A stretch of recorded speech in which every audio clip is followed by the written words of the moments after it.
Bonjour, donc on vous connaît essentiellement comme homme de télévision. Euh, Vous avez présenté beaucoup de... Vous avez vécu au XXe siècle. Oui, oui, exactement, oui. J'ai plus 20 ans non plus. Mais on vous connaît aussi, on sait que vous écrivez beaucoup. Aujourd'hui, vous présentez un livre. Qu'est-ce que c'est alors ce livre, ce nouveau livre? Alors ça s'appelle À quelques secondes près. Et c'est en gros, j'imagine que la tragédie de Gênes se passe en France. Dire qu'il y a un viaduc qui s'écroule bizarrement. Et j'imagine, parce que j'adore imaginer, c'est vraiment une œuvre une œuvre, un travail de fiction. J'imagine, il y a 25 morts, 29. Et j'imagine la vie de ces 29 personnes qui se retrouvent en bas du ravin.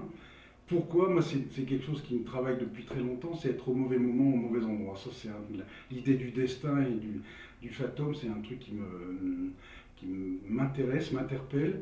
Et donc, j'imagine de raconter pourquoi ces 29 personnes se retrouvent toutes sur ce pont à ce moment-là, au tenté, au jour J, et qu'est-ce qu'elles faisaient, et quelle était un peu leur vie avant, et qu'est-ce qu'elles devaient faire, et voilà, et ils sont tous morts, donc le problème est résolu. Le problème est résolu, mais pas l'énigme, il n'y a pas d'énigme. Ah non, non, non, Non, non, non, il y a pas, c'est on vraiment... sort, on sait même pas où c'est, on n'explique pas pourquoi le pont s'est écroulé, ça c'est pas mon problème c'est de raconter 29 vies qui se brisent toutes au même endroit, et savoir encore une fois pourquoi ces gens étaient sur ce viaduc à cette seconde-là. Moi, j'ai été fasciné au moment du drame de Gênes par la photo. Il y a une camionnette qui s'est arrêtée à 3 mètres Ouais. du vide. Et donc, j'imagine que ce brave camion, le conducteur de la camionnette, s'il avait accéléré un poil, il serait mort. S'il ne s'était pas arrêté pour pisser, il serait peut-être tombé. Enfin, c'est ça qui m'intéresse, quoi. Quel est le destin, C'est oui. vraiment le destin qui fait que, voilà, il y a des gens qui se sont trouvés pile poil sur ce pont et qui, avec ils se seraient arrêtés 30 secondes pour téléphoner, voilà, ils auraient la vie sauve, ils seraient passés avant ou après. Donc c'est ça qui m'interpelle, c'est l'idée du destin, quoi. D'habitude, vous avez plus d'humour. Ah oui, non, c'est pas un truc drôle. Mais moi, ça, non, mais ça m'intéresse de sortir Mm. aussi de. Je trouve que l'intérêt d'écrire, c'est justement de faire des choses un peu qu'on fait pas habituellement. Et moi, c'est pas du tout mon métier, hein, je ne me prends pas du tout pour un écrivain, mais j'adore écrire. Et je trouve que les œuvres de fiction, c'est vraiment très intéressant parce que j'ai fait trois quatre bouquins de vraie fiction. Et j'ai découvert à ma grande surprise qu'on peut se laisser vraiment quelquefois entraîner par ses personnages. Moi, quand j'entendais des écrivains raconter à la radio ou à la télé qu'ils n'avaient pas prévu que le mec divorce, ou que je dis, tu racontes des histoires, tout ça a été programmé. Je dis non, c'est pas vrai. C'est ça qui est passionnant dans l'exercice d'écrire, c'est que tout d'un coup, vos personnages, quelque part, vous échappent. C'est-à-dire qu'ils font des trucs que vous n'aviez pas prévu qu'ils fassent.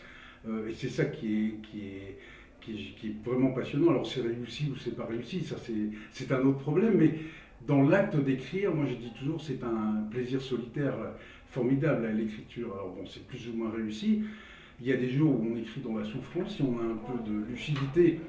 Si on a un peu de lucidité, on se rend compte que ce qu'on écrit est pas bon, donc on le fout à la poubelle.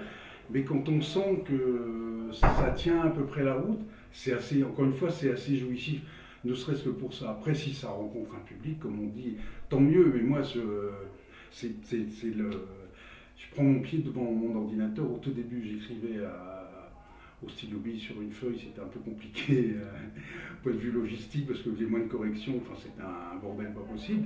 Mais donc l'ordinateur est un outil formidable quand on aime bien. Moi j'adore raturer, corriger, ajouter, enlever, etc.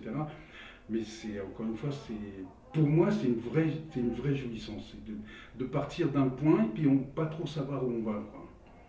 Donc c'est les personnages qui vous guident plus que votre Ah oui, oui, écriture. mais j'ai imaginé, puis j'ai essayé de faire un panel, encore une fois, ça n'a absolument rien de scientifique. Donc parmi mes morts, parmi mes victimes, il y a un croque-mort. Pourquoi un croque-mort? Parce que c'est pas une population qui a des milliers de représentants. C'est quelque part aussi une profession un peu qui me fascine.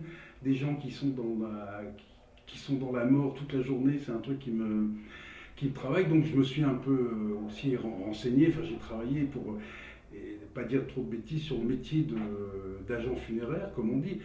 Donc voilà, mais pourquoi je suis allé chercher un croque-mort, c'est mon imagination débile, mais encore une fois, ça m'amuse d'imaginer la vie d'un croque-mort et de raconter que quand il a des congés, il visite tous les cimetières d'Europe, les plus beaux comme les plus moches. Enfin bon, mais c'est un délire absolu, c'est un délire, quoi. Mais ça m'amuse. Donc c'est le plaisir d'écrire et d'inventer. Absolument, ouais, ouais, non, vraiment. Moi, je fais partie des gens, je suis pas, heureusement pas tout seul, mais bon, j'adore me mettre à la terrasse d'un café, quand il y a un peu de soleil, et j'aime bien regarder les gens et imaginer leur vie. Et je vois bon, une jeune fille qui a un grand sourire. Est-ce qu'elle vient d'apprendre qu'elle a été augmentée? Est-ce qu'elle vient d'apprendre qu'elle a été embauchée? Est-ce qu'elle vient de tomber amoureux? Bon, voilà, quelqu'un qui fait la gueule, est-ce qu'il vient de recevoir sa feuille d'impôt? Est-ce qu'il s'est fait engueuler par son chef qui lui a dit la prochaine fois c'est la porte?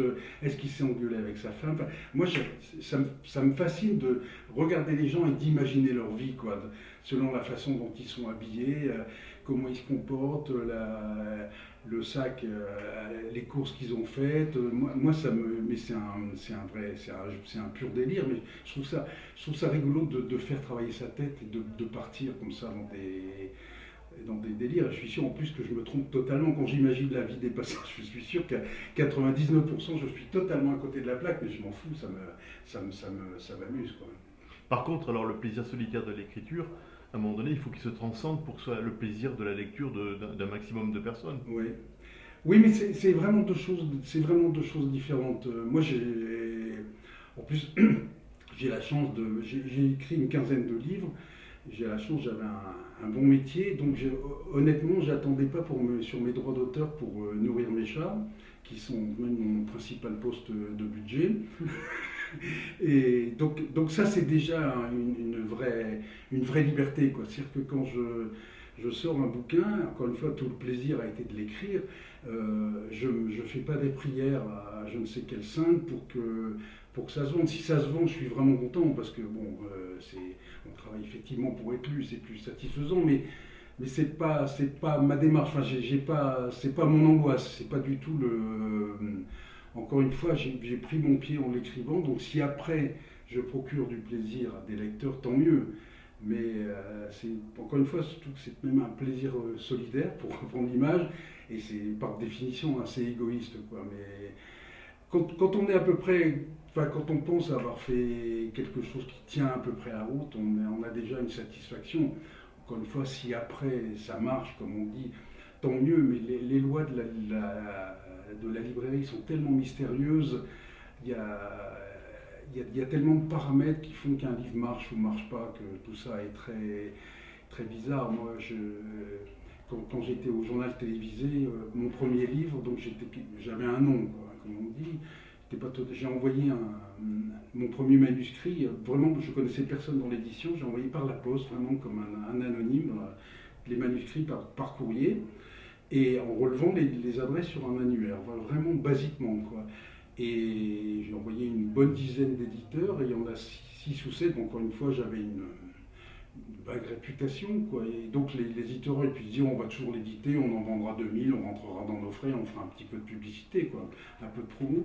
Et j'ai trouvé ça plutôt bien. Sur les 10, il y en a 5-6 qui ont dit non merci, ça ne nous intéresse pas. Donc j'ai trouvé ça très honnête.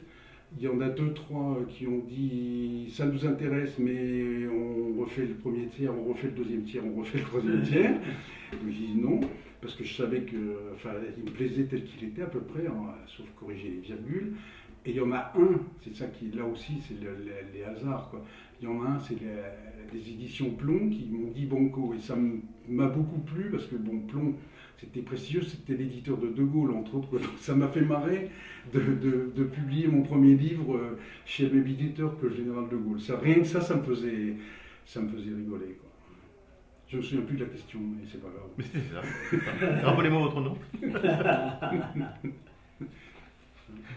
Merci beaucoup en tout cas.